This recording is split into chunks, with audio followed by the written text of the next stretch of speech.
Hey, what's going on, guys? So, these two videos today, back with you. Another message coming up. And this is actually a lot of new stuff. A lot of new stuff I'm going to talk about today. It's about what happened over SafeTrack Surge 8. And there's been a little bit of rescheduling for the next two surges of SafeTrack. So I'm going to be sharing that with you guys today. And also, I'm going to be sharing with you about the future of what's going to happen over the New York subway, actually, and a little bit of the metro too.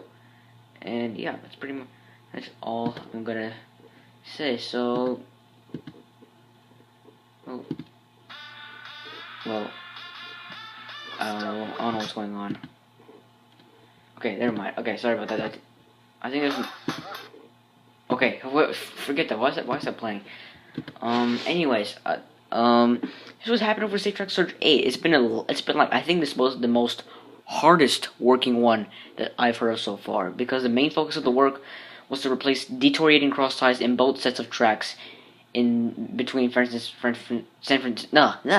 Franconia, Springfield, and Van Dorn. Many of which were original part of the system, and approximately 4,000 cross ties need to be replaced to achieve a state of good repair, of course. And due to better planning and milder weather, I cannot believe what just happened. I cannot believe what happened.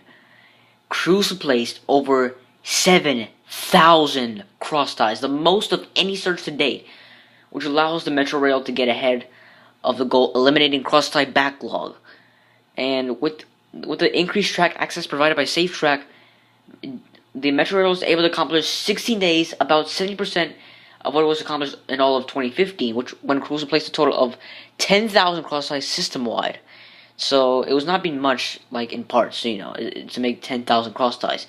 Faster moving cross ties work enabled crews to weld 27 open joints in the area, which were not part of the original scope. So, yeah, and as you guys know, one of the critical tasks during the surge, one of them, of course, 7,000 cross ties. I know, it's crazy.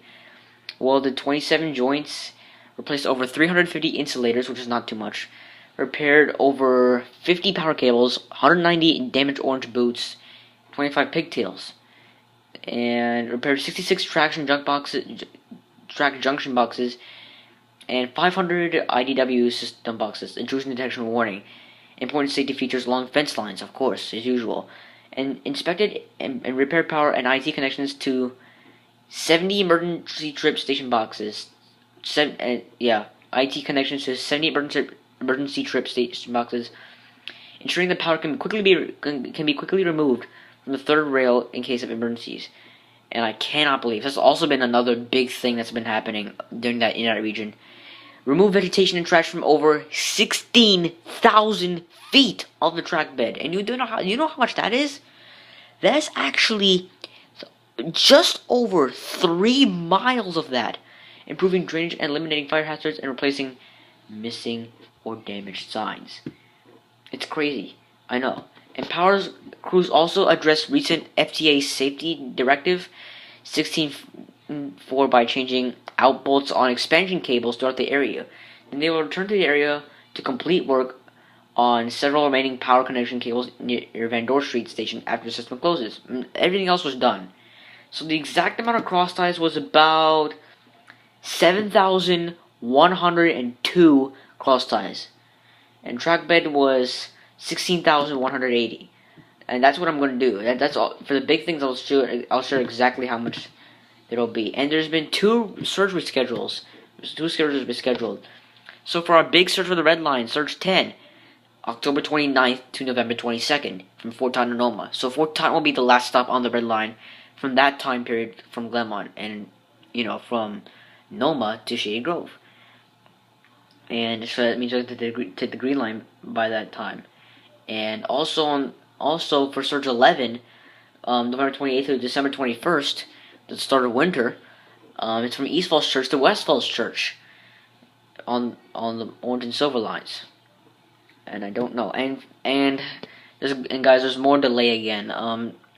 For the 2017 surges, I'm gonna announce that in December. I might say that. I might say this in Christmas time. Announce them, but I know like at least a month of which ones will be which. So from Braddock Road to Huntington Van Dorn Street, early January for Surge 12. It's going to be in early January. The final line segment shutdown for the Blue Line, Roslyn and Pentagon, is going to be in late January, also in early February. So that means I think Blue Lines will be stopping at Roslyn for the last stop. And March will be Braddock Road, Huntington, Van Dorn Street. And finally, it will be our green and yellow line in College Park to Greenbelt. And yep, that's pretty much all there is. Late March and April, and that will be the end of SafeTrack. Now, yeah, it's gonna be awesome when this is happening. And, I cannot believe, because now, the Metro is now starting to mention the 8,000 series that will be coming out, yay baby, in 2023. It's gonna happen, I know, for sure. But, and you remember why we seen a rare train stop at U Street? I'll tell you why.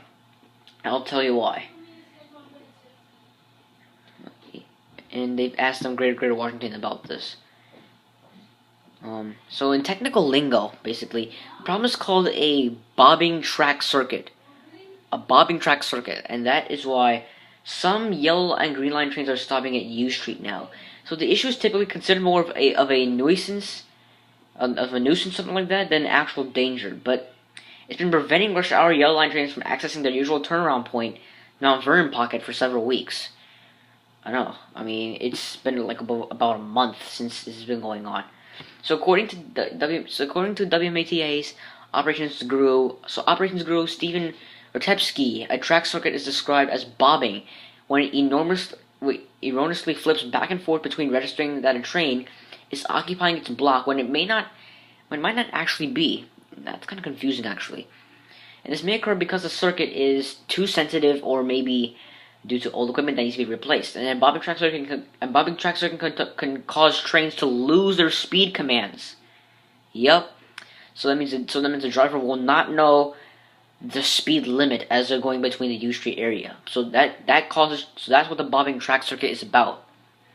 This forces the operator to stop and wait for permission for the rail operations control tower to proceed to the next signal block, which they must do at a reduced speed. And this significantly delays train operations, which isn't too bad, like not too much. And usually, rush hour yellow line trains reverse direction at Mount Vernon Square because there's a pocket track there.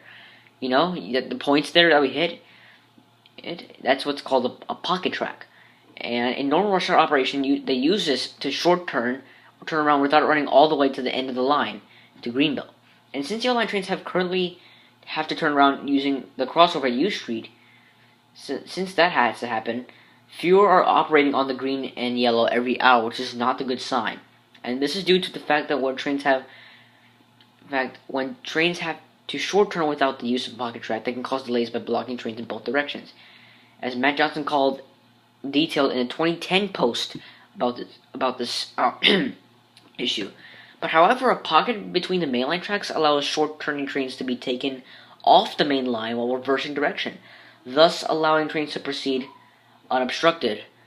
And thus, when rush hour yellow line trains return back from Huntington using the pocket track at Mount Vernon Square, they're allowing trains to pass unimpeded on the main line while the reversal procedure is carried out. And so yeah, there's still some more to talk about here.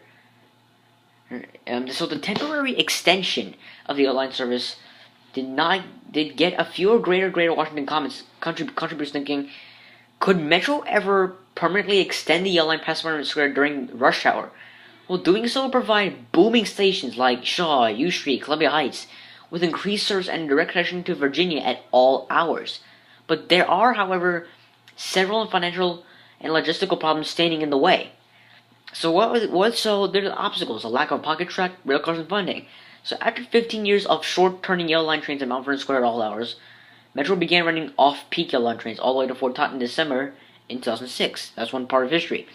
So the service started as a pilot program, but was quickly made permanent due to high demand. And however, there are three major obstacles preventing yellow line trains to run to Fort Totten during peak hours. 1. No pocket track at Fort Totten. 2. Metro only has so many trains, and Metro doesn't have the money. And I think that's pretty much it. Yeah.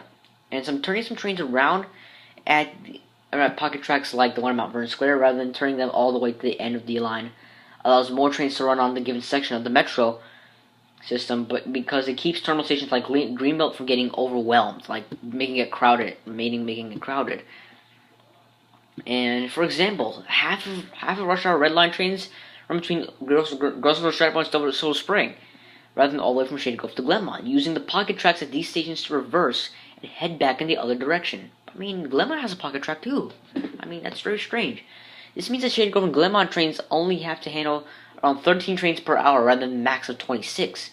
So this is excess rush hour in the capacity of Green Yellow Line trains back in north of Mount Vernon Square, as Matt Johnson's graphic below stated, and stated that there's 26 trains between.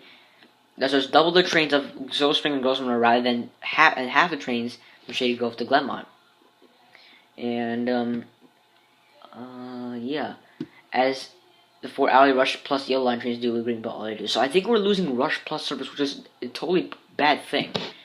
But without building a pocket track somewhere between Mount Vernon Square and Greenbelt, such as Fort Totten, building a pocket track there, points there for more rumbles, it is impossible to take full advantage of this capacity without overwhelming operations at the busy Green Line terminal. And unfortunately, there are significant obstacles standing in the way of this.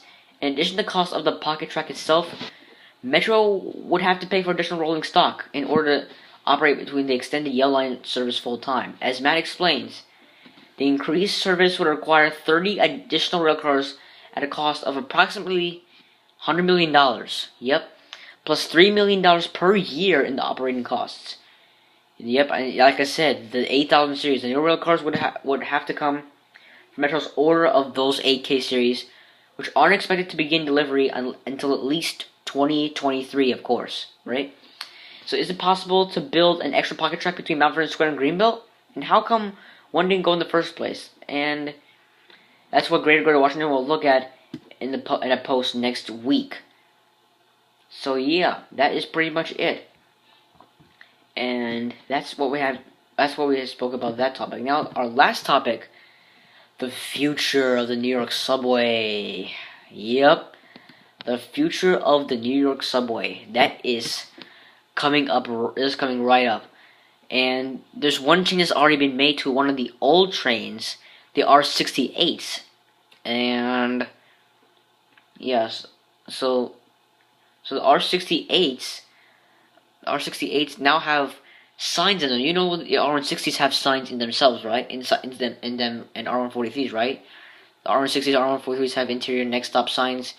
Same with the R68s, but they don't tell the next stop. They just tell the time and date as the trains proceed to the next stop. And as soon as the doors open, when people exit the train, they say, "Thank you for riding MTA New York Metro Rail Transit, and I hope you have like a nice, safe day."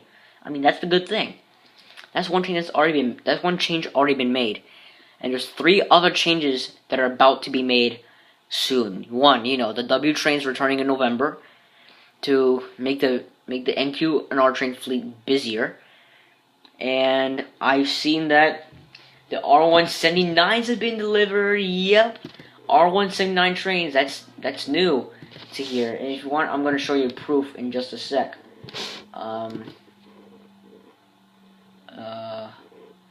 So yeah, we're gonna see the a diesel train pull the R179 come in. So I'm gonna go into YouTube real quick, and yep, I just heard that. If you just heard that horn, that was a diesel locomotive pulling the brand new R179 trains, and they're 3000 series, and the fleet is not from 3000, from 3010 to 3309, and that's all that's going to be there. But also the R188s, they've came in 2011, which has been about 5 years ago, of course.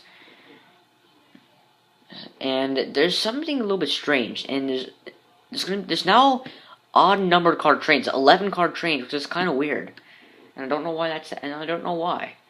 But also, someone has mentioned this in the news. One reporter, I don't know who though. They said that the R211s are coming out in the year I graduate, the early 2020s, and I hope I can travel there or something like that. It's gonna be a absolute blast when this comes out. But none of the R179s have been tested, and I think the propulsions will be the same as R160s. I'm not gonna lie about that. So yeah, and I think this might have been longer than 15 minutes, so I apologize for cutting off. So anyways, yep. So as we said, the fleet numbers will be 3010 through 3309, and the R211s, there's gonna be about, literally, I'm not joking you, 1,025 cars being delivered, 950 for New York Subway, and 75 for Staten Island Railway, and that's to replace all the R32s, R44s, and possibly all the R46s, and to expand the fleet of the Second Avenue Subway. Yep, and I think all of them will be 10-car trains. And yeah, that's pretty much it. So I cannot wait till these changes happen. There's two changes this year and 2 the next year for New York Subway, and 1 big change for the Metro coming up. Well, 2 actually. The Phase 2 of the Silver Line plus 2023. I cannot wait for those. So thanks for listening to me. Please leave a thumbs up if you like, and I'll see you in the next video. And possibly one trip that I'm thinking about coming up October 3rd for Gallery Pitch Chinatown. So I'll see you next video. See you guys.